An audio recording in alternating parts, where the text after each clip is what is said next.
There's a saying in Katwe: if you sneeze in privacy, someone will cough it in public before your tissue touches your nose. And if there's one person who made this proverb true, it was Sanyu Mirembe, known in the entire Wandegeya Katwe zone as BBC Kampala. No, not because she worked in media, but because her mouth worked overtime, full time, part time, and sometimes even night shift. She knew who was cheating, who was broke, who bleached, and whose baby didn't resemble the official father. She didn't just gossip, she curated scandal like it was her job. If drama was a degree, Sanyu had a PhD with first class honors and distinction. But like all storytellers who forget their place, Sanyu's tale ended in public disgrace. And it started with a wedding. Agnes Nambowa, Sanyu's childhood friend, was getting married. A beautiful, quiet girl. Agnes had moved to Entebbe for work and returned only for holidays. But she always remained humble. She had been dating a gentle banker named Ronald for years, and now their big day had come. But the moment Sanyu got the wedding invite, her tongue grew wings. Eh, Agnes is marrying Ronald? You people, do you know this girl had an abortion in Form 6? Me, I saw her with my own two eyes at Mary Stopes in 2009. She used to date that DJ, what's his name? DJ Bash. Ronald doesn't know what he's entering, let me tell you. She even said Agnes wore padding to boost her hips. She's not even naturally shaped.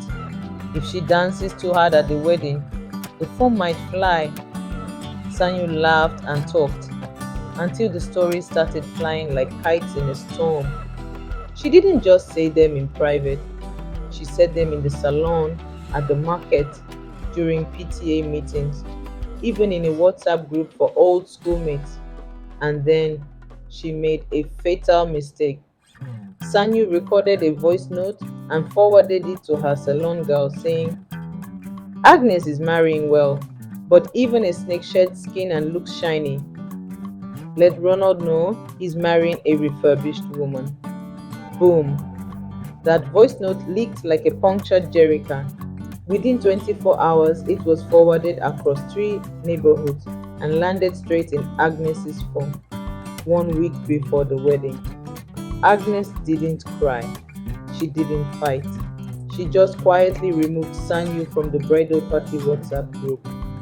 Then came the revenge of the century. On the wedding day, the whole of Wandegeya turned out. Sanyu wore her best gomesi, powdered her face until she looked like a frosted cake, and arrived early to secure front row gossip viewing seats. Everything was perfect until the MC said, we are now inviting the bride and groom's special friends to share a short video montage. The projector lit up.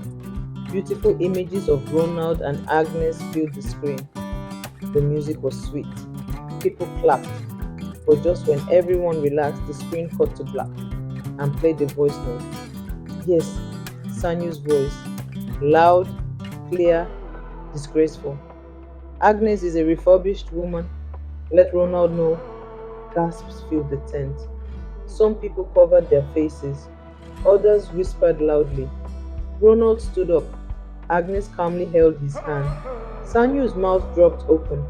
She had become the main character in the wedding, but not the kind she imagined.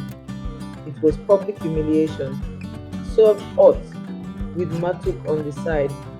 She tried to leave the tent, but someone had locked the main gate. BBC Kampala was now trending in the real life. Friends stopped inviting her as salon business dropped. Her neighbor, Auntie Joan, even warned the children, if I ever hear you near Sanyu's house, you sweep the whole compound with your eyelashes. At church, the pastor used her as an example. Gossip is a snake. It smiles in your face and poisons your soul. Just like some people here. People turned. Sanyu looked down at her Bible. She tried to fight back. She said Agnes was overreacting, but nobody cared. In fact, the meme makers of Kampala renamed her Sanyu BBC Mirembe, broadcasting bitter comments. Eventually, she closed her salon and moved to her aunt's home in Makindi. Word has it she started therapy and now volunteers at church, teaching girls about the dangers of loose lips. Moral of this story: gossip travels faster than Buddha borders in the rain, but it eventually crashes at the doorstep of shame. Your tongue can build or destroy. Use it wisely. Not every thought needs a voice note, and not every secret is yours to share. Have you ever known a BBC like Sanyu? Have you ever been at the center of neighborhood drama? Let's gist in the comments. Drop your story below. Like this video if it made you laugh, and share with your fellow gist lovers. And if you haven't subscribed yet, hey, what are you waiting for? Hit the bell so you don't miss the next story. Or till we meet again soon. Besties, bye.